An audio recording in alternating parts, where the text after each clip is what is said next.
টোনা ভাই, ও টোনা ভাই, কোথায় যাওয়া হচ্ছে এত দ্রুত? বাজারে যাচ্ছি শিয়াল ভাই, পিঠা খাবো তো তাই।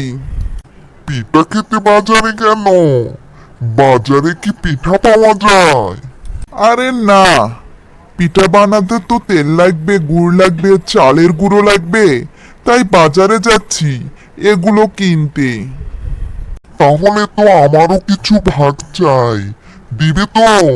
হ্যাঁ হ্যাঁ, কেন দেব না, বিকেলে এসো, তাহলে তুমিও ভাগ পাবে। ঠিক আছে টোনা ভাই, আমি বিকেলে যাব তোমার বাসায়।